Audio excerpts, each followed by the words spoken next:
Assalamualaikum warahmatullahi wabarakatuh. Berjumpa kembali dengan Bapak Muhammad Fadli MPD dalam pembelajaran pendidikan Pancasila.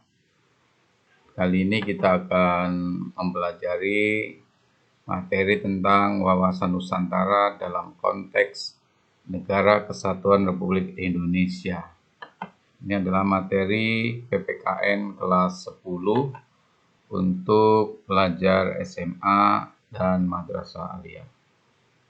Baiklah anak-anakku sekalian, sebelum kita belajar sebagaimana biasanya sebagai insan beragama, kita awali kegiatan kita dengan berdoa menurut agama dan keyakinan kita masing-masing.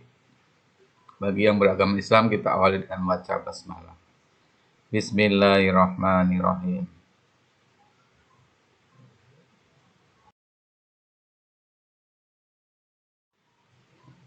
Anak-anakku sekalian, yang pertama yang akan kita bahas adalah pengertian wawasan Nusantara secara etimologis. Wawasan Nusantara berasal dari dua kata, yaitu wawasan dan Nusantara. Wawasan berasal dari kata wawas yang berarti pandangan, tinjauan, atau penglihatan. Makna dari wawasan adalah cara pandang atau cara meninjau sesuatu sesuai dengan pikiran kita. Kemudian Nusantara berasal dari kata nusa dan antara. Nusa itu berarti pulau atau kepulauan. Antara itu artinya diapit.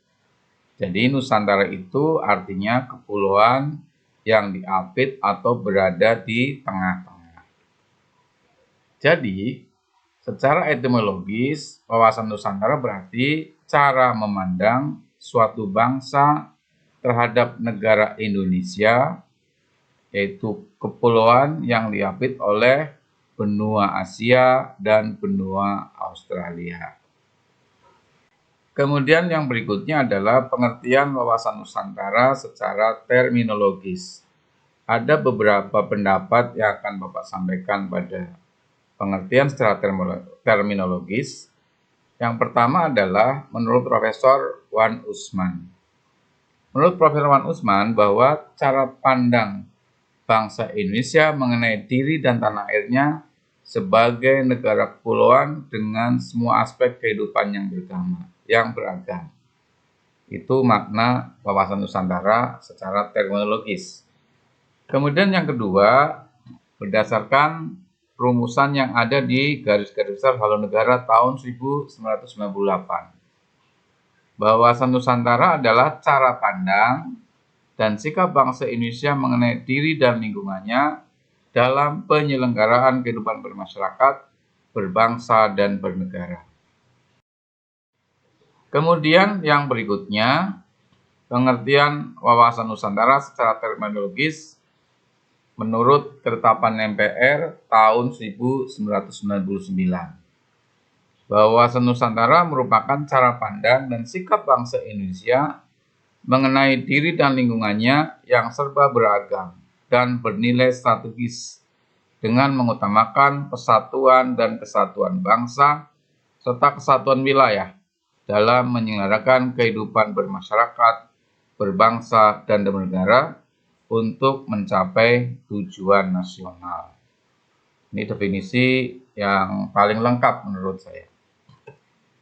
Kemudian yang berikutnya adalah menurut kelompok kerja wawasan Nusantara yang diusulkan menjadi ketetapan MPR yang dibuat oleh Lemhanas tahun 1999.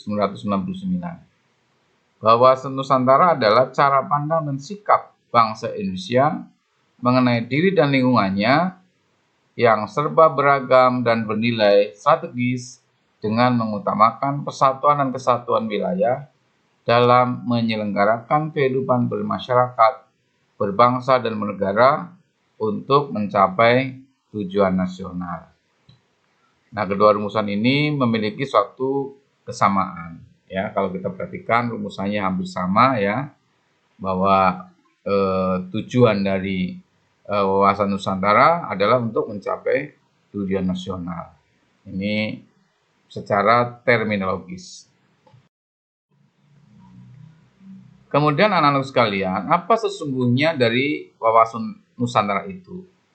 Hakikat wawasan Nusantara adalah keutuhan Nusantara atau nasional secara luas, yaitu sebagai sebuah cara pandang yang selalu utuh menyeluruh dalam lingkup Nusantara demi kepentingan nasional. Hal ini berarti bahwa setiap warga negara, bangsa, aparatur negara ya, harus berpikir, bersikap, dan bertindak secara utuh menyeluruh dalam lingkup dan demi kepentingan bangsa, termasuk dalam produk-produk yang dihasilkan oleh lembaga negara, itu produk-produk hukum ya. Inilah hakikat dari wawasan Nusantara. Anak-anak sekalian, ada beberapa azas dalam wawasan Nusantara. Yang pertama adalah tujuan dan kepentingan yang sama. Ini maksudnya adalah bahwa masyarakat Indonesia hendaknya mempunyai tujuan serta kepentingan yang sama dalam kehidupan bermasyarakat, berbangsa, dan bernegara. Contohnya, ketika seluruh rakyat Indonesia menginginkan kemerdekaan serta melakukan perjuangan secara bersama-sama untuk mengusir penjajah. Ini adalah contoh bahwa bangsa kita secara keseluruhan ingin mewujudkan suatu kemerdekaan, dan ini dilakukan secara bersama-sama.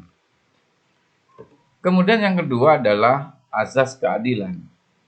Maksudnya apa? Dalam azas keadilan ini seluruh elemen masyarakat mempunyai hak yang sama untuk mendapatkan keadilan dalam segala macam aspek kehidupan bernegara, baik keadilan secara hukum, ekonomi, politik, maupun sosial. Kemudian yang ketiga adalah azas kejujuran, yaitu kejujuran di dalam berpikir serta bertindak menjadi sebuah asas wawasan Nusantara yang sangat penting. Berani dalam berpikir dan bertindak sesuai dengan fakta serta kenyataan yang sesuai ketentuan wajib dilaksanakan demi terciptanya kemajuan bangsa dan negara.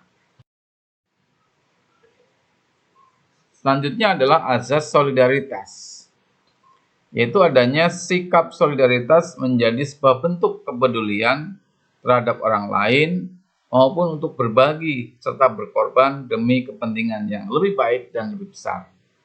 Sikap solidaritas juga sudah selayaknya dijalankan oleh seluruh masyarakat Indonesia dan tentunya tanpa menghilangkan ciri serta karakter budaya tiap daerah.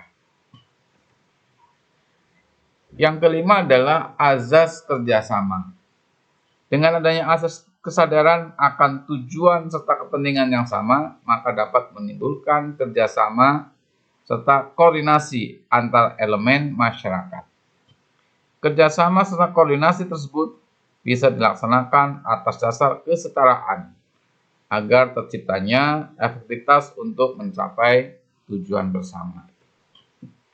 Kemudian yang keenam adalah azas kesetiaan. Kesetiaan juga termasuk salah satu dari azas wawasan Nusantara yang menjadi tonggak utama untuk menciptakan persatuan serta kesatuan suatu negara. Kesetiaan tersebut bisa diwujudkan dengan melaksanakan segala macam kegiatan sesuai aturan dengan tujuan-tujuan dan demi kemajuan bangsa dan negara.